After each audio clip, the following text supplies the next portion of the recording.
Hi students, see question number 8.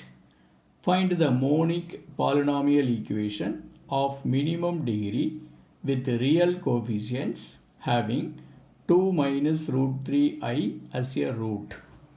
என்ன கேட்குறாங்க monic polynomial equation. Monic polynomial equation அப்படின்னா a polynomial equation having only one variable. ஒரே ஒரு variable மட்டும் ஒரு பாலினாமியல் ஈக்குவேஷனில் இருந்துச்சுன்னா that is called monic polynomial equation. இப்போ நம்ம இந்த தியரி ஆஃப் ஈக்குவேஷனில் படிச்சுட்டு இருக்கிற எல்லாமே மோனிக் பாலினாமியல் ஈக்குவேஷன்ஸ் தான். ஏன்னா எல்லாத்துலேயுமே எக்ஸ் மட்டும்தான் வந்திருக்குது இல்லையா. ஒரு பாலினாமியல் ஈக்குவேஷன் ஃபுல்லாக என்ன மட்டும்தான் இருக்கணும், எக்ஸ் மட்டும்தான் இருக்கணும். ஒரே ஒரு வேரியபிள் மட்டும்தான் இருக்கணும். எக்ஸ்னால் எக்ஸ் மட்டும் இருக்கணும், ஒய்னா எல்லாமே ஒய்யாக இருக்கணும். ஓகேவா. அப்போ ஒரு பாலினாமியல் ஈக்குவேஷனில்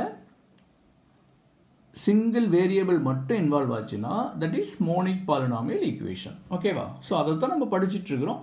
இதில் அவங்க மென்ஷன் பண்ணுறாங்க மோனிக் பாலினாமியல் ஈக்குவேஷன் அப்படின்னு சொல்கிறாங்க. ஜஸ்ட் பாலினாமியல் ஈக்குவேஷன் தான், அதை மோனிக் பாலினாமியல் ஈக்குவேஷன் அப்படின்னு சொல்கிறாங்க. ஓகேவா.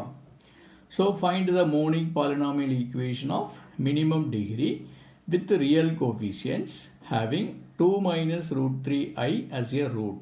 So one root is given in the form of complex number. So we can say another root. Correct? For solution பாருங்க 2 minus root 3i is a root. இதோட conjugate என்ன 2 plus root 3i.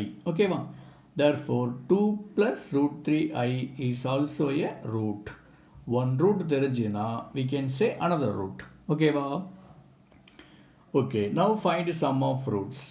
2 minus root 3i plus 2 plus root 3i. This plus this. Okay, va? இப்போ minus root 3i plus root 3i cancel ஆயிடும். 2 plus 2, 4. Okay, va?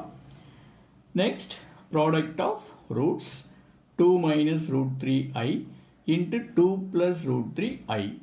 So, இது பாருங்க a plus ib into a minus ib. அப்படி இருக்கு இல்லையா?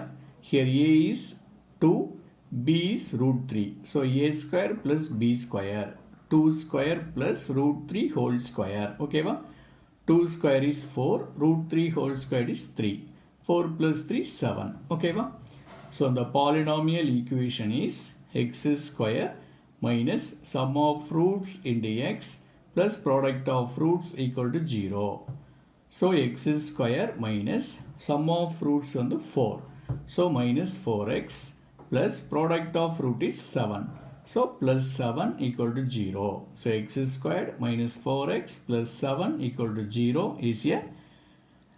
is the required polynomial equation. That's all. Can you understand this problem? Okay.